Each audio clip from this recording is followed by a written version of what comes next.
شوہر ہی بیوی کو بیبی دیتے ہیں۔ آپ نے مجھ سے وعدہ کیا تھا، میں آپ کی بات مانوں گی تو آپ مجھے بیبی دیں گے۔ بولے ہاں تو میں کب کہہ رہا ہوں، میں کب مکرا ہوں، میں تمہیں بیبی دوں گا نا جب تم تھوڑی بڑی ہو جاؤ گی۔ وہ بولی جو بڑے ہو جاتے ہیں ان کی شادی ہوتی ہے، اور میں بھی بڑی ہو گئی ہوں، مجھے نہیں پتا، مجھے بیبی چاہیے۔ رات کی اس پہر اس کے ہوش و باحث کے سامنے اسامہ کا اپنے آپ پر قابو رکھنا مشکل تھا۔ آخر وہ کب تک اپنی خواہشات کے آگے بند باندھتا تھا؟ تو وہ ایک پورا مرد، اور زمر بھی 18 سال کی تھی۔ اسامہ کا خود پر کنٹرول رکھنا مشکل ہوتا جا رہا تھا۔ اس نے زمر کے کپڑے ایک سائڈ پر رکھے اور آنکھوں میں خمار بھر کر اسے اپنے قریب کرتے ہوئے بولے، تمہیں واقعی بیبی چاہیے نا؟ بولی کب سے مانگ رہی ہوں بیبی۔ اسامہ بولا بیبی لینا کوئی آسان بات نہیں ہے، اس کے لیے بہت مشکل برداشت کرنی پڑتی ہے، کیا تم وہ تکلیف برداشت کر لو گی؟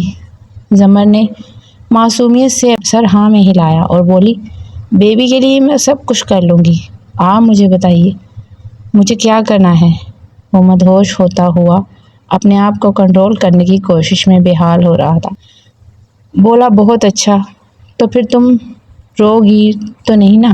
وعدہ کرو مجھ سے۔ بولی وعدہ، میں بالکل نہیں روں گی، میں تو خوش ہوں گی کہ مجھے بیبی مل رہا ہے۔ بولا اچھا، پھر میں جو کرتا جاؤں گا مجھے روکنا مت۔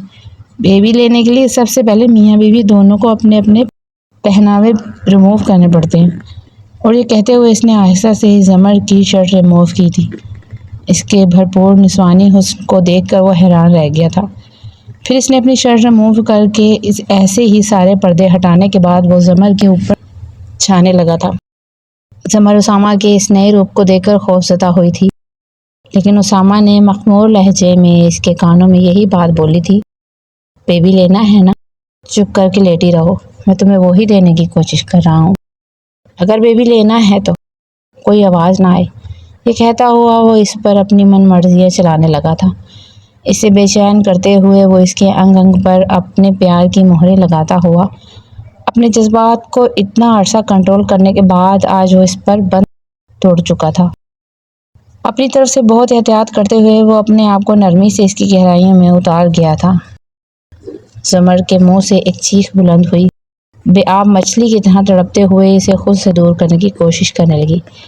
اس کے منہ پر جلدی سے ہاتھ رکھتے ہوئے وہ بولا، بیبی بھاگ جائے گا، نہیں تو مجھے کرنے دو، تمہارے شور کی آواز سے بیبی بھاگ جائے گا۔ بس اس کا یہ بولنا تھا کہ پھر اسے زمر کی کوئی آواز نہیں آئی تھی، بس آنسو، سسکیاں، گھٹی گھٹی سی چیخیں جن کو روکنے کی کوشش میں وہ ہلکان ہو رہی تھی۔ بیڈ شیٹ کو مٹھیوں میں دبوچ کر وہ خود پر ضبط کرتے ہوئے پوری کوشش سے اپنی آوازوں کو روک رہی تھی۔ زمر جب 7 سال کی تھی تو اس کے والدین ایک کار ایکسیڈنٹ میں اللہ کو پیارے ہو گئے تھے۔ تب سے لے کر اب تک دادی نے اس کو اپنے دل کے ساتھ لگا کر پالا تھا۔ صفیہ بیگم کو اپنی پوتی جان سے زیادہ پیاری تھی۔ وہ اس کی چھوٹی چھوٹی تکلیف پر تڑپ اٹھتی تھی، اور گھر میں کسی بچے کو اجازت نہیں دیتی تھی کہ وہ زمر پہ انگلی سے بھی چھو لے۔ زمر کے دماغ پر اپنے ماں باپ کے ایکسیڈنٹ سے اچانک موت کا اتنا برا اثر پڑا تھا کہ وہ بڑی تو ہو گئی تھی، لیکن اس کا دماغ ابھی بھی 7 سالہ چھوٹی بچی جیسا ہی تھا۔ گھر میں اس کے تایا کے 2 بچے بھی تھے، جن میں تایا کا بیٹا اسامہ اس سے 12 سال بڑا تھا، اور تایا کی بیٹی حلیمہ اس سے 5 سال بڑی تھی، لیکن سب ہمیشہ اسے چھوٹے بچے کی طرح ہی ٹریٹ کرتے تھے۔ اپنی چھوٹی چھوٹی سی خواہشات کے لیے ضد کرنا، چھوٹی چھوٹی سی باتوں کو بہت بڑا بڑا بنا کر پیش کرنا، اور ذرا سی تکلیف پر بہت بڑا ری ایکشن دینا زمر کے عام معمولات میں شامل تھا۔ یہ نہیں تھا کہ زمر کا علاج نہیں کروایا گیا تھا، بہت سے سائیکیاٹرسٹ کے پاس اس کو لے کے جایا گیا، لیکن سبھی کا یہی کہنا تھا کہ جیسے اچانک زمر ایکسیڈنٹ کی وجہ سے اپنے آپ کو اسی 7 سالہ بچپن میں بند کر گئی ہے، بالکل ایسے ہی زندگی میں کوئی بھی جھٹکا اس کو واپس اپنے حال میں کھینچ کر لا سکتا ہے۔ تایا سکندر شاہ نے بہت کوشش کی تھی، لیکن ان کی کوئی بھی کوشش کامیاب نہیں ہوئی تھی۔ اب زمر کی عمر تقریباً 18 سال ہو چکی تھی۔ وہ ابھی تک وہی 7 سالہ بچوں والا رویہ تھا۔ اس کا اپنے چھوٹے چھوٹے ٹیڈی بیئرز اور کھلونوں کے ساتھ کھیلنا، چھوٹی چھوٹی باتوں پہ ضد کرنا، اور اگر کسی وجہ سے اس کی کوئی بات نہ مانی جاتی تو وہ اونچی آواز میں رونا شروع کر دینا، لیکن کوئی بھی اس کی ان حرکتوں سے پریشان نہیں تھا۔ اسے بہت ہی پیار سے سمجھایا جاتا تھا اور وہ کسی حد تک بہل بھی جاتی تھی۔ تایا کا بیٹا اسامہ سکندر آرمی میں میجر کی پوسٹ پر تھا۔ مہینے 2 مہینے بعد وہ چھٹی ملنے پر گھر آتا تھا، اور اس بار جب وہ گھر آیا تو گھر والوں نے اس کے اوپر ایک اور بم پھوڑا تھا۔ وہ تھا زمر کا اسامہ سکندر کے ساتھ نکاح۔ سکندر شاہ نے اپنی ماں کو کافی سمجھایا، لیکن صفیہ بیگم کی سوئی ایک ہی بات پر اٹکی ہوئی تھی کہ ابھی تو میری سانس چڑھ رہی ہے اور میں اپنی بیٹی کی دیکھ بھال کرتی ہوں، لیکن اگر میری آنکھیں بند ہو گئیں تو میری بچی دنیا کے رحم و کرم پر آ گئی تو میں اپنے بیٹے کو اوپر جا کر کیا منہ دکھاؤں گی؟ سکندر شاہ کچھ بھی کرو میں نہیں جانتی، لیکن مجھے ہر حالت میں زمر کا مستقبل سیکیور کرنا ہے۔ اور تم جانتے ہو نا، ڈاکٹر نے بھی کیا کہا ہے کہ زندگی کے کسی موڑ پر بھی زمر کی ذہنی کنڈیشن صحیح ہو سکتی ہے، اس لیے ہم اس بات کا انتظار نہیں کر سکتے۔ میں اسے تنہا نہیں چھوڑ سکتی، اس لیے میجر اسامہ سکندر کے گھر آتے ہی اس کا نکاح زمر کے ساتھ کیا جائے گا۔ اس سے پہلے کہ کوئی لڑکی اسامہ کی زندگی میں آ جائے، میں یہ برداشت نہیں کروں گی کہ حلیمہ کی شادی 6 ماہ بعد پہلے ہو جائے گی۔ اور اب تھی اسامہ سکندر کی باری۔ خاندان میں ایک سے بڑھ کر ایک لڑکی موجود تھی، سبھی میجر اسامہ سکندر کی وجاہت پر مرتی تھیں۔ میجر اسامہ سکندر ایک بھرپور نوجوان ڈیشنگ پرسنالٹی کا مالک۔ جب وہ یونیفارم پہن کر گھر سے نکلتا تھا تو لوگوں کی نگاہیں پلٹنا بھول جاتی تھی۔ غصے کا بھی کافی تیز تھا، لیکن زمر کے معاملے میں بالکل اس کے ساتھ بچہ ہی بن جاتا تھا۔ زمر نیلی آنکھوں والی کسی نازک سی گڑیا کی طرح تھی۔ 18 سال زمر، جس کی آنکھیں نیلے کانچ کی طرح زندگی سے بھرپور تھیں، دیکھنے والے کو حیرت میں مبتلا کر دیتی تھی۔ کوئی اس کو دیکھ کر سوچ نہیں سکتا تھا کہ وہ 18 سال کی ہونے کے باوجود بھی 7 سالہ بچی جیسی حرکتیں کرتی ہے۔ حسین ریشمی سنہرے بال، جن کی ہمیشہ ہی اس کی تائی اماں نے بہت کیئر کی تھی، اور وہ 2 چٹیاں باندھ کے رکھتی تھی۔ سبھی زمر سے بہت پیار کرتے تھے۔ تایا اور تائی بھی بن ماں باپ کی بچی کو پھولوں کی طرح رکھتے تھے، اور دادی کی تو وہ آنکھ کا تارا تھی، کیونکہ سکندر شاہ کے چھوٹے بھائی اکبر شاہ اپنی ماں کے بہت لاڈلے تھے، اور ان کے جانے کا دکھ ان کی ماں صفیہ بیگم نے اپنے دل سے لگا لیا تھا۔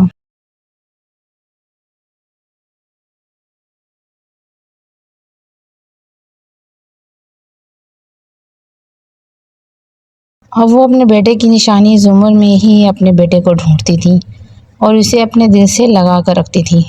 ماں کی اس فرمائش پر سکندر شاہ نے اپنی ماں کو کافی سمجھایا کہ زمر ابھی چھوٹی ہے اور اسامہ سکندر کبھی اسے شادی کے لیے راضی نہیں ہوگا، لیکن صفیہ نے اسے اپنی زندگی اور موت کا مسئلہ بنا لیا تھا۔ یہی وجہ تھی کہ جب میجر اسامہ گھر میں داخل ہوئے اور ان کو یہ خبر سننے کو ملی کہ ان کے اوپر حیرتوں کے پہاڑ ٹوٹے تھے۔ اب دادوں کو کون سمجھائے، وہ کیسے ایک ذہنی طور پر چھوٹی بچی کے ساتھ شادی کر سکتا تھا؟ وہ بھرپور جوان مرد تھا، جوانی کی خواہشات سے لبریز، اور شادی کے بعد ہر مرد کو جسمانی سکون چاہیے ہوتا ہے اپنی بیوی سے، لیکن وہ سوچ بھی نہیں سکتا تھا کہ وہ زمر کے ساتھ کچھ اس طرح کے تعلقات بنا پائے گا۔ اس نے بھی کافی واویلا مچایا۔ زمر کو تو کچھ پتہ ہی نہیں تھا کہ گھر میں کیا معاملات چل رہے ہیں، اس لیے وہ نارمل بچوں کی طرح ادھر سے ادھر خوشی سے بھاگتی پھرتی رہتی تھی۔ اور خوشی بھی کس بات کی تھی کہ اسامہ کی شادی ہو رہی ہے۔ گھر میں اب میں خوبصورت کپڑے پہن کر اپنی گڑیا کے ساتھ تیار ہو جاؤں گی۔ میجر اسامہ بھی اپنے دادوں کی ضد کے سامنے بے بس ہوئے تھے، اور انہوں نے بھی مرتا کیا نہ کرتا کہ مستاق اس رشتے کے لیے ہاں کر دی تھی، لیکن دل ہی دل میں وہ بے انتہا پریشان تھا۔ اپنے ماں باپ کو اس نے انتہائی بے چارگی کے ساتھ دیکھا تھا۔ انہوں نے بھی اسے دادوں کی بات ماننے کے لیے اشارہ کیا تھا۔ خیر، سب گھر والوں نے مجبور کر کے میجر اسامہ کا نکاح زمر سے سادگی کے ساتھ کر دیا تھا، کیونکہ دادو اس بات کا شور نہیں مچانا چاہتی تھی۔ اسی لیے بس گھر کے افراد کی موجودگی میں ہی زمر اور اسامہ کا نکاح ہو گیا تھا۔ زمر اپنی نیلی آنکھوں کے ساتھ اسامہ کی طرف دیکھتے ہوئے بولی، اسامہ بھائی، آپ کو پتہ ہے جیسے میں گڈے گڑیا کی شادی کرتی ہوں نا، بالکل ویسے ہی گڑیا اب آپ گڈا بن گئے ہیں۔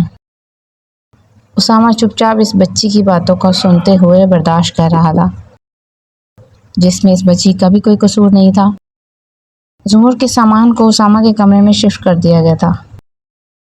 بہت خوبصورتی سے کمرے کو سجایا گیا تھا، لیکن اسامہ اس بچی دلہن کو پا کر بالکل بھی خوش نہیں تھا۔ اس نے تو کبھی خواب میں بھی نہیں سوچا تھا کہ وہ زمر کو اس نظریے سے دیکھے گا۔ وہ دلہن کے روپ میں بیڈ پر بیٹھی ہوئی اپنی گڑیوں کے ساتھ کھیل رہی تھی۔ جیسے ہی اسامہ کمرے میں داخل ہوا تو ایک چھلانگ لگا کر بیڈ سے نیچے اترتے ہوئے اسامہ کے گلے میں باہیں ڈال کر اس سے پوچھنے لگی، دیکھے بھائی، میں دلہن بن کے کتنی پیاری لگ رہی ہوں، بالکل اپنی گڑیا کی جیسی۔ وہ اکثر ایسے ہی اپنی باہیں اس کے گلے میں ڈال کر اس سے اپنے معصوم چھوٹے چھوٹے کارناموں کی تعریف سنا کرتی تھی، لیکن میجر اسامہ کو کبھی اس کی بڑھتی ہوئی عمر کا احساس نہیں ہوا تھا۔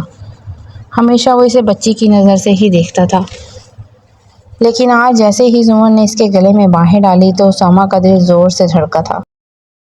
ایک تو اس کا حسن ایسا تھا کہ وہ سامنے والے کے چاروں شانے چت گرانے کے ہر طرح کے تیروں سے لیس تھا، اوپر سے وہ دلہن بنی قیامت ڈھا رہی تھی۔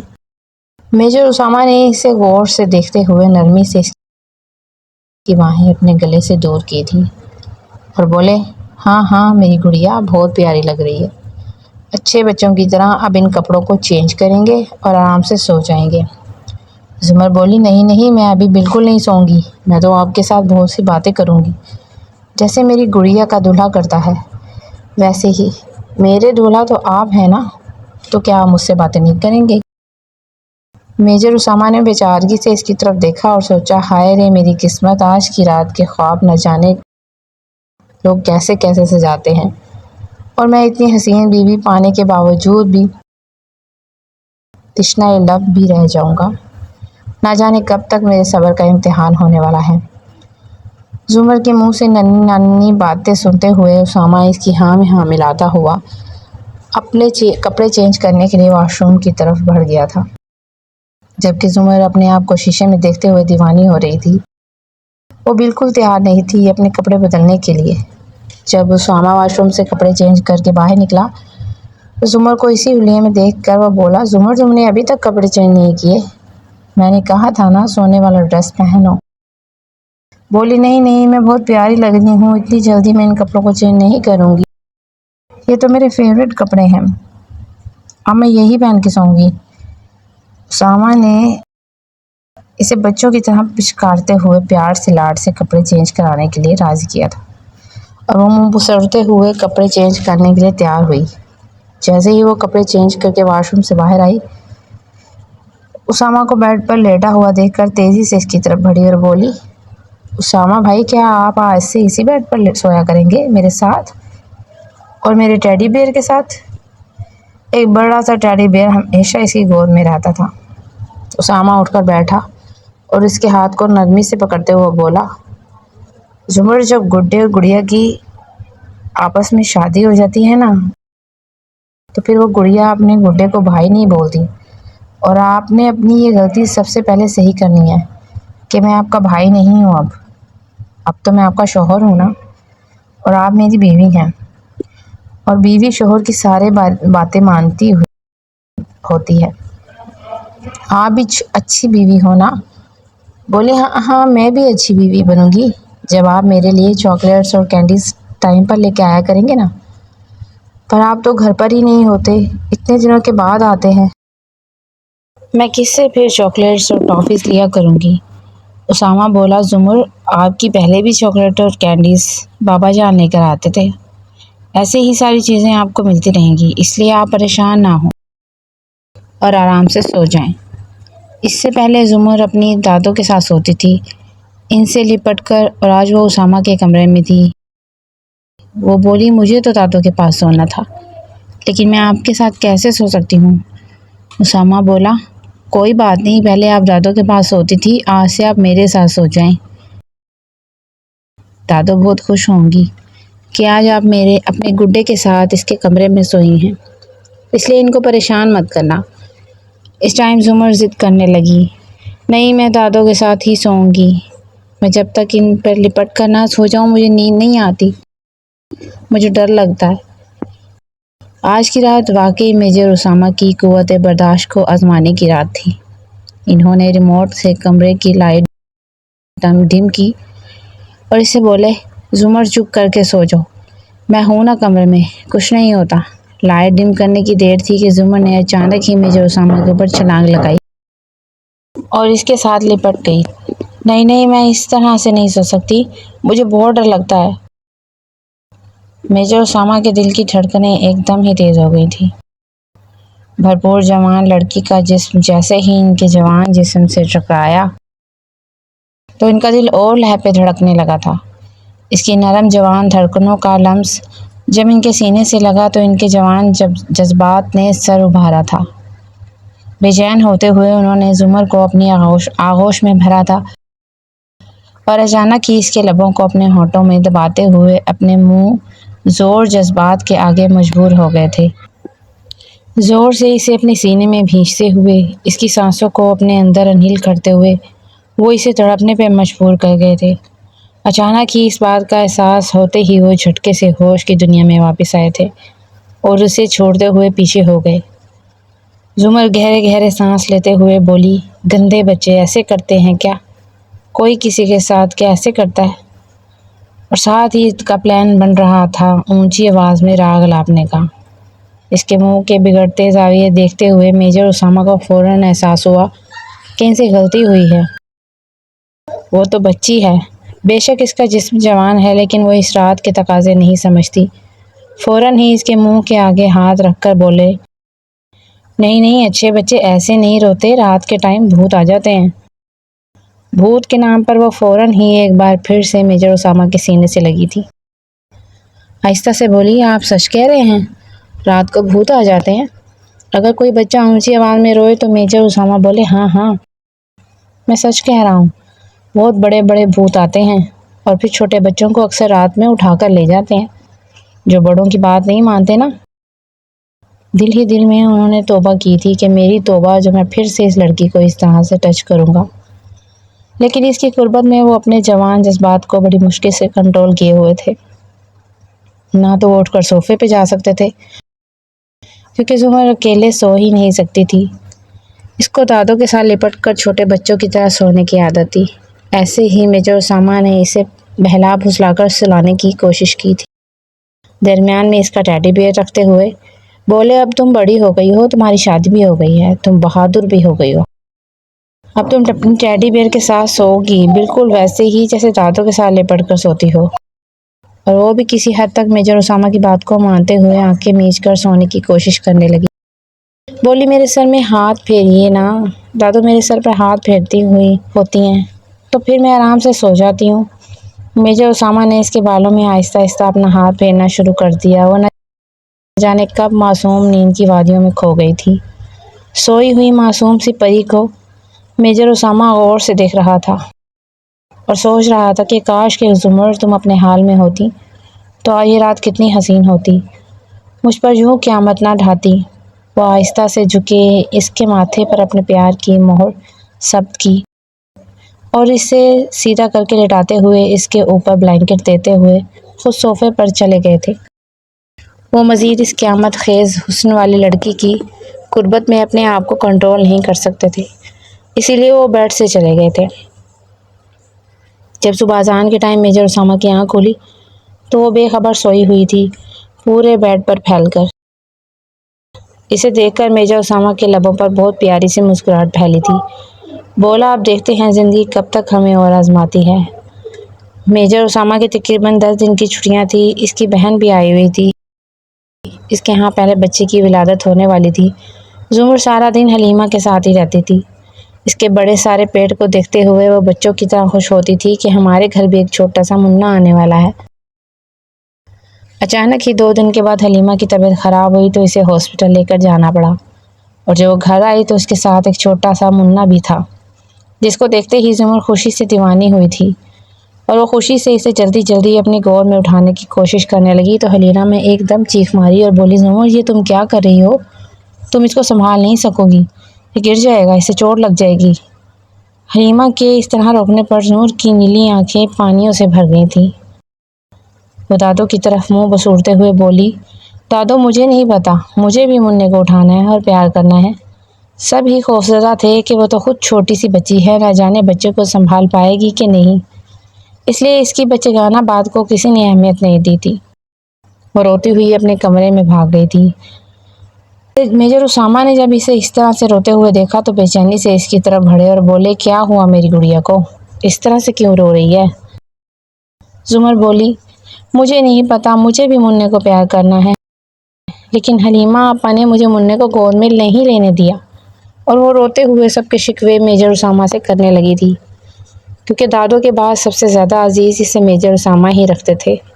ویسے تو سارے گھر والے ہی اس سے پیار کرتے تھے، لیکن اسامہ اس کی جائز ناجائز سبھی خواہشات بھی شروع سے ہی پوری کرتا آیا تھا، اس لیے وہ روتے ہوئے اپنا دکھ اسی سے بیان کر رہی تھی۔ بولے، کوئی بات نہیں، میں حلیمہ کو کہتا ہوں وہ تمہیں گود میں لینے دے گی۔ مننے کو تم اس طرح رو تو مت بولو، چلو آؤ میرے ساتھ، میں ابھی تمہیں مننے کو لے کر دیتا ہوں۔ وہ اسے ہاتھ سے پکڑ کر حلیمہ کے کمرے میں لے کر گیا تھا۔ یہاں پر سارے گھر والے موجود تھے۔ وہ بولا، حلیمہ یہ کیا بات ہوئی؟ دیکھو زمر کیسے رو رہی ہے، اسے اپنے پاس بٹھا کر تھوڑی دیر کے لیے بیبی کو اس کی گود میں ڈال دو تاکہ یہ تو رونا بند کر دینا۔ حلیمہ کی جان پر بن گئی تھی، لیکن پھر بھی اس نے اپنے بھائی کی بات کو مانتے ہوئے زمر کو اپنے پاس بٹھایا اور پھر نہایت آرام سے بیبی کو اس کی گود میں لٹا دیا تھا۔ بیبی کو اس طرح سے اپنی گود میں لٹانے کے بعد وہ بے انتہا خوش ہوئی تھی۔ آرام سے بیبی کے بالوں کو سہلاتے ہوئے بولی، آپی اس کا سر کتنا سافٹ ہے، بالکل میرے ٹیڈی بیئر کی طرح۔ اس کی معصوم باتیں سن کر سب کا کہکا بلند ہوا تھا۔ حلیمہ بولی، ہاں ٹیڈی بیئر اگر نیچے گر جائے نا تو اس کو کچھ نہیں ہوتا، لیکن بیبی اگر نیچے گر جائے گا تو پھر بہت مشکل ہو جاتی ہے، بیبی کی جان بھی جا سکتی ہے، اس لیے بیبی کو مما سے دور نہیں کرتے۔ تم ابھی چھوٹا بیبی خود ہو نا، اس لیے اس بیبی کو اس کی ماما کو دے دو، جب یہ تھوڑا سا بڑا ہو جائے گا نا پھر تمہارے ساتھ کھیلے گا۔ زمر کسی قیمت پر بیبی کو واپس نہیں دینا چاہتی تھی، لیکن سب کے پیار سے سمجھانے پر اس نے حلیمہ کو بیبی واپس کر دیا تھا۔ پھر بھی وہ دل سے ناخوش تھی اور بار بار اس کی سوئی ایک ہی بات پر اٹک رہی تھی، حلیمہ آپی کی بھی شادی ہوئی تھی اور ان کو بھی بیبی مل گیا ہے، اور میری بھی شادی ہوئی ہے پر مجھے میرا بیبی کب ملے گا؟ اس بات کا ذکر اس نے اپنی دادو سے کر دیا تھا اور بولی، دادو جب حلیمہ آپی ہاسپٹل جا کر اپنا بیبی لے کر آئی ہے نا تو مجھے بھی ہاسپٹل جا کر اپنا بیبی لے کر آنا ہے۔ دادو چلیں نا میرے ساتھ، مجھے بھی بیبی لے دیں۔ بیبی کہاں سے ملتا ہے؟ ہاسپٹل سے ہی ملتا ہے نا؟ دادو کے معصوم سوالوں پر ہنستے ہوئے بولی، ارے باؤلی، ہسپتال میں بیبی ایسے ہی نہیں ملتے، پہلے اللہ میاں بیبی کی ماما کو دیتا ہے اور پھر ہاسپٹل والے ماما کو دیتے ہیں۔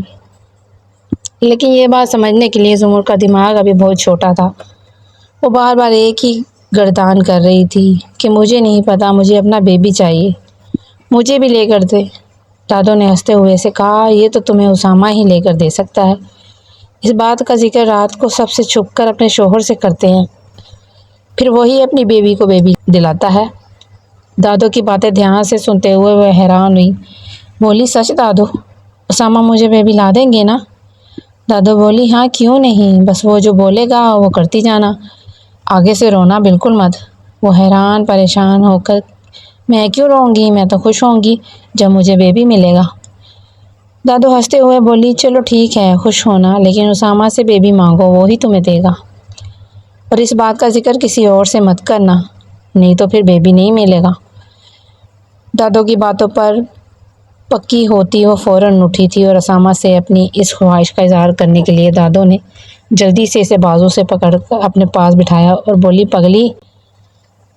پگلی کہیں کی رات بولنا ہے، میں نے ابھی سب کے سامنے جا کر کرنا شروع نہ ہو جانا، اکیلے میں بات کرتے ہیں اپنے کمرے میں، وہ بھی رات کے وقت، اور خبردار جو کسی کے سامنے بات کی، نہیں تو بیبی نہیں آتا، پھر وہ روٹھ جاتا ہے۔ دادو کی بات پر وہ ایسے پہرا دے رہی تھی جیسے واقعی اگر اس نے کسی کے سامنے یہ بات رات ہونے سے پہلے تو بیبی اس کے پاس پھر کبھی نہیں آئے گا۔ پریشان لاؤنج کے چکر کاٹتی ہوئی وہ رات ہونے کا بے صبری سے انتظار کر رہی تھی۔ اسامہ اس کی اس حالت پر کافی حیرت سے اس کی چپ کو نوٹ کر رہا تھا، لیکن وہ بھی اس کو چپ دیکھ کر خاموش تھا کہ چلو کسی بات پر تو زمر کی چلتی زبان کو لگام لگی نا، نہیں تو میرا سر کھاتی رہتی ہے کہ مجھے آپی حلیمہ کے بیبی سے کھیلنا ہے اور میں بار بار اتنا بڑا رسک نہیں لے سکتا۔ وہ بھی چپ کر کے اپنے کام میں مصروف ہوا تھا۔ آج تو زمر نے کھانا بھی صحیح سے نہیں کھایا تھا۔ شام ڈھلتے ہی وہ اپنے کمرے میں بند ہو گئی تھی اور میجر اسامہ کا بے صبری سے کمرے میں انتظار کر رہی تھی۔ پھر بھی اپنے کاموں سے فارغ ہوتے ہوتے میجر اسامہ کو کمرے میں آتے ہوئے تھوڑی دیر ہوئی تھی۔ جیسے ہی دروازہ کھول کر وہ کمرے میں داخل ہوا، جھٹ سے زمر نے اپنی باہیں اس کے گلے میں ڈال دی۔ اچانک افتاد پر میجر اسامہ بوکھلا کر رہ گئے اور بولے، ارے زمر کیا ہو گیا ہے؟ بولی، آپ نے اتنی دیر کیوں کی آنے میں کب سے آپ کا انتظار کر رہی تھی۔ وہ پیار سے اس کی طرف دیکھتے ہوئے بولے، میری گڑیا میرا انتظار کیوں کر رہی تھی؟ بولی، مجھے آپ سے بہت ضروری بات کرنی ہے جو لڑکی شادی ہونے کے بعد رات میں اپنے شوہر سے کرتی ہے۔ اس طرح سے رازداری کے ساتھ اسے یوں بات کرتے دیکھ کر میجر اسامہ کے چہرے پر مسکراہٹ پھیل گئی اور بولے، اچھا تو میری گڑیا نے ایسی کون سی بات کرنی ہے جو شادی کے بعد اپنے شوہر سے کی جاتی ہے؟ ذرا مجھے بھی تو پتہ چلے نا۔ وہ ایسے ہی اپنی باہوں کا ہار اس کے گلے میں ڈالے ہوئے اس سے لپٹتی جا رہی تھی اور میجر اسامہ کے صبر کو آخری حدود تک آزما رہی تھی۔ اس سے پہلے کہ وہ بہکتے، انہوں نے آہستہ سے زمر کو خود سے الگ کیا اور بیڈ پر بٹھاتے ہوئے بولے، ہاں تو آرام سے بیٹھ کر مجھے بتاؤ نا کہ کون سی بات کرنی ہے تم نے مجھ سے۔ بولی، جیسے آپی حلیمہ کی شادی ہوئی تھی اور پھر تھوڑے دنوں کے بعد وہ ہاسپٹل سے جا کر اپنے بیبی لے آئیں، بالکل ایسے ہی مجھے بھی اپنا بیبی چاہیے۔ میری بھی تو شادی ہو گئی ہے نا۔ اب اس کی بات سن کر میجر اسامہ نے اپنا سر پیٹا تھا اور اس کی طرف دیکھتے ہوئے گہری مسکراہٹ لبوں پر سجائے ہوئے جو روکنے کی کوششوں کے باوجود ان کے ہونٹوں پر پھیل گئی تھی، بولے، میری گڑیا تو ابھی خود چھوٹا سا بیبی ہے۔ بیبی بڑے لوگوں کو ملتا ہے، چھوٹے بچوں کو نہیں۔ وہ بولی، نہیں، جن کی شادی ہو جاتی ہے ان کو بیبی مل جاتا ہے، میں نے دیکھا ہے، مجھے بھی میرا بیبی چاہیے، میری بھی تو شادی ہو گئی ہے نا۔ میجر اسامہ کو سمجھ نہیں آ رہی تھی کہ وہ اسے کس طرح سے سمجھائیں۔ بولے، یہ دیکھو، یہ ٹیڈی بیئر، یہ آپ کا بیبی ہے۔ بچوں کا بیبی یہی ہوتا ہے۔ اور اب مجھے تنگ مت کرو، چھپ کر کے سو جاؤ۔ میجر اسامہ کے اس طرح دو ٹوک جواب پر وہ بھی سخت سے لہجے میں سن کر زمر کے نیل نین کٹورے پانیوں سے لبریز ہو گئے تھے۔ اس کی آنکھوں سے بہتے آنسو دیکھ کر میجر اسامہ بے چین ہو کر اس کی طرف بڑھے۔ اس کے آنسو صاف کرتے ہوئے بولے، دیکھو زمر، چھوٹے بچے یوں ضد نہیں کرتے، بڑوں کی بات مانتے ہیں۔ میں وعدہ کرتا ہوں میں تمہیں بیبی لے کے دوں گا۔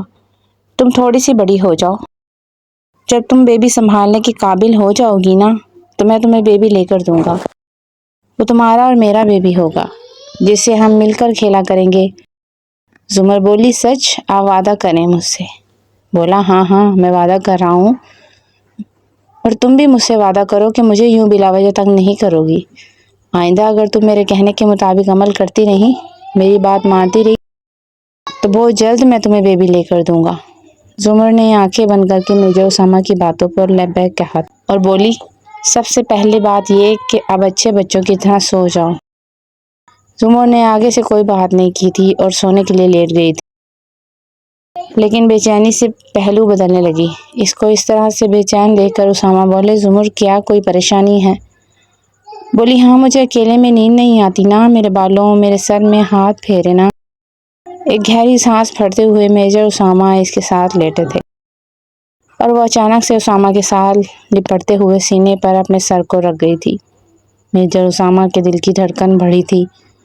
یہ لڑکی بار بار ان کے ضبط کو آزما رہی تھی، لیکن انہوں نے جی کڑوا کر کے اس کے سر پر ہاتھ پھیرنا شروع کر دیا تھا اور چند منٹوں کے اندر اندر ہی زمر سو چکی تھی۔ اس کو بیڈ پر سیدھا کر کے لٹاتے ہوئے وہ اس کی معصوم خواہش کو سوچتے ہوئے مسکرائے تھے۔ بولے، کاش زمر تم جلدی صحیح ہو جاؤ تو تمہاری خواہش میں چٹکیوں میں پوری کر دوں گا۔ میں تو خود بے چین و بے قرار ہوں۔ تم اپنے پورے حق استعمال کرنے کے لیے، اور وہ جا کر صوفے پر لیٹے تھے۔ نہ جانے کب ان کو نیند آ گئی۔ آج ان کی آخری چھٹی تھی اور انہیں واپس جانا تھا۔ دادا نے بہت ضد کر کے زمر کو بھی ان کے ہمراہ کیا تھا۔ میجر اسامہ کے پاس اپنا گھر موجود تھا، بس وہ زمر کی ذمہ داری لینے سے گھبرا رہے تھے کہ وہ تو خود ایک چھوٹی سی بچی ہے، وہ کیسے تنہا اس کا خیال رکھیں گے، حالانکہ ان کو ڈیوٹی بھی کرنی ہوتی ہے۔ اس پریشانی کا حل دادوں نے یہ نکالا کہ آیا کو اس کے ساتھ کر دیا تھا۔ 24 گھنٹے وہ ہی زمر کا خیال رکھے گی۔ زمر بھی بے انتہا خوش تھی۔ دادو اسے بار بار سمجھا رہی تھی کہ تم نے بیبی اسامہ سے لینا ہے، وہی تمہیں بیبی دے سکتا ہے۔ اب جب واپس آؤ گی تو بیبی لے کر آنا۔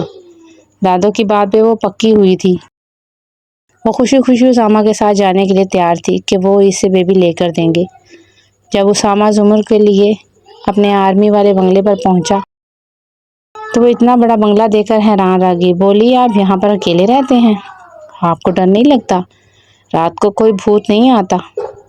اس کی معصوم باتوں پہ ہنستے ہوئے اسامہ بولا، نہیں، بھوت مجھ سے ڈرتے ہیں۔ وہ بولی، اچھا، اسی وجہ سے آپ اکیلے رہتے ہیں، مجھے بھی بھوتوں سے بچا لیں گے نا؟ بولا، ہاں ہاں، کیوں نہیں، تم تو میری چھوٹی سی گڑیا ہو، تمہیں بھلا میں بھوتوں سے کیسے دے سکتا ہوں۔ آج ان کو آئے ہوئے 5واں دن تھا اور اچانک ہی رات کے کسی پہر زمر نے اپنے اوپر پانی گرا لیا۔ اس کے کپڑے گیلے ہو چکے تھے۔ سردی کی وجہ سے کانپتی ہوئی وہ اسامہ کو جگا رہی تھی۔ اٹھے نا، میرے کپڑے گیلے ہو گئے ہیں، ان کو چینج کروا دے۔ رات کے اس پہر اچانک زمر کو بولتے ہوئے سن کر اسامہ جلدی سے اٹھا اور بولا، کیا ہوا زمر؟ بولی، وہ میں پانی پینے کے لیے اٹھی تھی تو میرے اوپر پانی گر گیا، میرے کپڑے گیلے ہو گئے ہیں، آپ چینج کروا دے۔ پریشان نظروں سے اس نے زمر کی طرف دیکھا اور بولا، تم کپڑے چینج کر لو نا، الماری میں پڑے تو ہیں۔ وہ بولی، نہیں، مجھے نہیں کرنے خود چینج۔ بولا، اچھا، میں آیا کو بلا کر لاتا ہوں، وہ تمہارے کپڑے چینج کروا دے۔ جیسے ہی وہ جانے کے لیے اٹھا، اچانک اسے خیال آیا کہ آیا کہ طبیعت تو صبح سے خراب ہے، اس ٹائم ان کو آرام کی ضرورت ہے، مناسب نہیں کہ انہیں بے آرام کیا جائے۔ اس لیے جھجکتے ہوئے اس نے زمر کے کپڑے چینج کروانے کا ارادہ کیا۔ اٹھ کر الماری سے کے کپڑے نکالے اور بولا، چلو اب ان کو چینج کرو۔ زمر معصوم بچوں کی طرح اپنی آنکھوں پر ہاتھ رکھتے ہوئے بولی، لو، میں آپ کو نہیں دیکھ رہی، اب آپ میرے کپڑے چینج کروا دیں۔ اس کی معصومیت پر اسامہ کی ہنسی نکل گئی۔ ہنستا ہوا دیکھ کر زمر نے اچانک اپنی آنکھوں سے ہاتھ ہٹائے اور بولی، ویسے مجھے یاد آیا کہ مجھے تو آپ سے بہت ضروری بات کرنی تھی۔ بولا، اب اس ٹائم تمہیں کون سی ضروری بات کرنی ہے مجھ سے؟ وہ بولی، وہ بیبی والی بات، مجھے پتا ہے شوہر ہی بیوی کو بیبی دیتے ہیں، آپ نے مجھ سے وعدہ کیا تھا میں آپ کی بات مانوں گی تو آپ مجھے بیبی دیں گے۔ بولا، ہاں، تو میں کب مکرا ہوں، میں تمہیں بیبی دوں گا نا، جب تم تھوڑی بڑی ہو جاؤ گی۔ وہ بولی، جو بڑے ہو جاتے ہیں ان کی شادی ہوتی ہے اور میں بھی بڑی ہو گئی ہوں، مجھے نہیں پتا، مجھے بیبی چاہیے۔ رات کے اس پہر اس کے ہوش و حسن کے سامنے اسامہ کا اپنے آپ پر قابو رکھنا مشکل تھا۔ آخر وہ کب تک اپنی خواہشات کے آگے بند باندھ تھا تو وہ ایک پورا مرد، اور زمر بھی 18 سال کی تھی۔ اسامہ کا خود پر کنٹرول رکھنا مشکل ہوتا جا رہا تھا۔ اس نے زمر کے کپڑے ایک سائڈ پہ رکھے اور آنکھوں میں خمار بھر کر اسے اپنے قریب کرتے ہوئے بولے، تمہیں واقعی بیبی چاہیے نا؟ بولی، کب سے تو مانگ رہی ہوں بیبی۔ اسامہ بولا، بیبی لینا کوئی آسان بات نہیں ہے، اس کے لیے بہت تکلیف برداشت کرنی پڑتی ہے، کیا تم وہ تکلیف برداشت کر لو گی؟ آپ مجھے بتائیں مجھے کیا کرنا ہے؟ وہ مدہوش ہوتا ہوا اپنے آپ کو کنٹرول کرنے کی کوشش میں تھا، بے حال ہو رہا تھا۔ بولا، بہت اچھا، تو پھر تم رو گی تو نہیں نا، مجھ سے وعدہ کرو۔ بولی، وعدہ؟ میں بالکل نہیں رہوں گی، میں تو خوش ہوں گی کہ مجھے بیبی مل رہا ہے۔ بولا، اچھا، پھر میں جو جو کرتا جاؤں گا مجھے روکنا مت۔ بیبی لینے کے لیے سب سے پہلے میاں بیوی دونوں کو اپنے اپنے پہناوے ریموو کرنے پڑتے ہیں، اور یہ کہتے ہوئے اس نے آہستہ سے زمر کی شرٹ ریموو کی تھی۔ اس کے بھرپور نسوانی حسن کو دیکھ کر وہ حیران رہ گیا تھا۔ پھر اس نے اپنی شرٹ ریموو کے ایسے ہی سارے پردے ہٹانے کے بعد وہ زمر کے اوپر چھانے لگا تھا۔ زمر اسامہ کے اس نئے روپ کو دیکھ کر خوفزدہ ہوئی تھی، کیونکہ اسامہ نے مخمور لہجے میں اس کے کانوں میں یہی بات بولی تھی کہ بیبی لینا ہے نا تو چپ کر کے لیٹی رہو، میں تمہیں وہی دینے کی کوشش کر رہا ہوں، اگر بیبی لینا ہے تو۔ کوئی آواز نہ آئے۔ یہ کہتا ہوا وہ اس پر اپنی مرضیاں چلانے لگا تھا۔ اسے بے چین کرتے ہوئے وہ اس کے انگ انگ پر اپنے پیار کی مہریں لگاتا ہوا اپنے جذبات کو اتنا عرصہ کنٹرول کرنے کے بعد آج وہ ان پر بندھا بند توڑ گیا تھا۔ اپنی طرف سے بہت احتیاط کرتے ہوئے وہ اپنے آپ کو نرمی سے اس کی گہرائیوں میں اتار گیا تھا۔ زمر کے منہ سے ایک چیخ بلند ہوئی اور وہ بے آب مچھلی کی طرح تڑپتے ہوئے اسے خود سے دور کرنے کی کوشش کرنے لگی۔ اس کے منہ پر جلدی سے ہاتھ رکھتے ہوئے وہ بولا، بیبی بھاگ جائے گا، نہیں تو مجھے کرنے دو، تمہارے شور کی آواز سے بیبی بھاگ جائے گا۔ بس اس کا یہ بولنا تھا کہ پھر اسے زمر کی کوئی آواز نہیں آئی تھی، بس آنسو، سسکیاں، گھٹی گھٹی سی چیخیں جن کو روکنے کی کوشش میں وہ ہلکان ہو رہی تھی۔ بیڈ شیٹ کو مٹھیوں میں دبوچ کر وہ خود پر ضبط کرتے ہوئے پوری کوشش سے اپنی آوازوں کو روک رہی تھی، اور اسامہ اس کو اپنی محبت میں پور پور بھگوتا ہوا اس کے تن من کو اپنا گیا تھا۔ اس کو اپنے آپ میں سمیٹتے ہوئے اس کے آنسو صاف کرتے ہوئے بولا، بس اب میری جان نے میری بات ماننی ہے نا، کچھ دن ہم روز یہ کریں گے اور پھر بہت جلد تمہیں میں ہاسپٹل سے بیبی لے کر دوں گا۔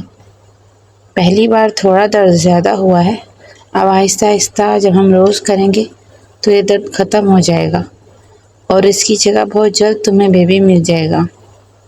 وہ ہر بار زمر کو بیبی کا بہلاوا دے کر اسے روز اپنے اس عمل کا عادی بنا گیا تھا۔ پھر ایک دن اچانک ہی زمر کی طبیعت خراب ہونا شروع ہوئی تھی۔ وہ بے ہوش ہو کر اس کی باہوں میں لہرا گئی تھی۔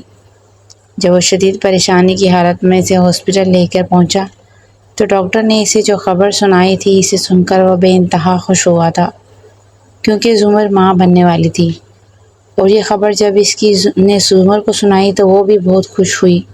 بولی، بیبی کہاں ہے؟ پھر میں نے تو بیبی کی آواز بھی نہیں سنی۔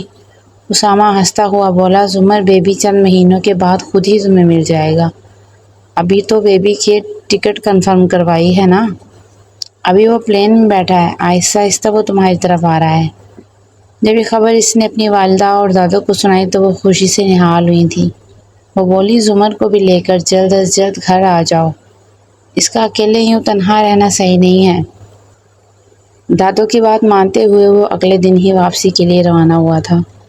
راستے میں اچانک ہی ان کی گاڑی کے سامنے ایک اور گاڑی کا بہت ہولناک ایکسیڈنٹ ہوا تھا، جسے دیکھتے ہی زمر ہوش و حواس سے بیگانہ ہو گئی تھی۔ لاگ اس کے ہاتھ پاؤں ہوش دلانے کی کوشش کی، لیکن اس کو تو جیسے ہوش آنا ہی نہیں تھا۔ فوراً ہی اسے قریبی ہاسپٹل میں لے کر گئے، جہاں ڈاکٹر نے اسے ہوش دلانے کی کوشش کی تھی۔ اسامہ نے گھر پر بھی فون کر دیا تھا۔ دادو، بابا اور ماما فوراً ہی ہاسپٹل کے لیے نکلے تھے، کیونکہ یہ سب گھر کے قریب ہی ہوا تھا۔ وہ سب ہاسپٹل پہنچے۔ جیسے ہی زمر کو ہوش آیا، اس نے اپنے پاس سب سے پہلے جس چہرے کو دیکھا وہ میجر اسامہ کا پریشان چہرہ تھا۔ بے ساختہ زمر اپنے ارد گرد موجود لوگوں کی موجودگی کا احساس کیے بغیر اسامہ کے ساتھ لپٹ کر زور زور سے رونے لگی اور بولی، مجھے ایسا لگا تھا جیسے میں نے آج آپ کو کھو دیا ہے۔ ایسے یوں ہوش مندانہ انداز میں باتیں کرتے ہوئے سن کر سبھی حیران ہوئے تھے۔ جب وہ دادوں کو دیکھ کر ان سے بھی لپٹ کر رونے لگی، دادو، جیسے میں نے اپنے ماں باپ کو کھویا تھا، میں کسی اور کو کھونا نہیں چاہتی۔ دادو، میں مر جاؤں گی۔ سارے ہی جذباتی ہو رہے تھے اور دادو تو بلک بلک کر رو رہی تھی۔ زمر کے اس طرح ہوش میں آنے کے بعد یوں باتیں کرنے پر سبھی خوش تھے۔ ڈاکٹر نے ان کو بتایا تھا کہ زندگی میں کوئی جذباتی جھٹکا ہی زمر کو اس کے حال میں لوٹا سکتا تھا، اور وہ جذباتی جھٹکا زمر کو لگ چکا ہے۔ میجر اسامہ پر تو جیسے شادی مرگ کی کیفیت جاری ہو گئی۔ ان کا بس نہیں چل رہا تھا کہ وہ زمر کو سب کے سامنے سے اٹھا کر لے جائے۔ جب وہ گھر پہنچے اور میجر اسامہ کو رات کے وقت اپنے کمرے میں زمر سے تنہائی میں بات کرنے کا موقع ملا تو وہ اس سے لپٹ گئے اور بولے، میں نہیں جانتا تھا میری گڑیا کو اس طرح سے ہوش آئے گا۔ یقین جانو، اگر مجھے پتا ہوتا تو میں بہت پہلے ہی جھٹکا تمہیں لگوا چکا ہوتا۔ وہ ہنستے ہوئے بولا تھا، اور جیسے میں نے تمہیں بیبی دیا ہے نا، وہ تمہیں میں نے اب ہوش حواس میں دینا تھا۔ کتنا مزہ آتا ہے جب تم بھی اپنا حصہ ڈالتی تو۔ زمر شرارت سے بولی، تو اب مجھے کیا ہو گیا ہے؟ اب بھی تو میں اپنا حصہ ڈال سکتی ہوں نا۔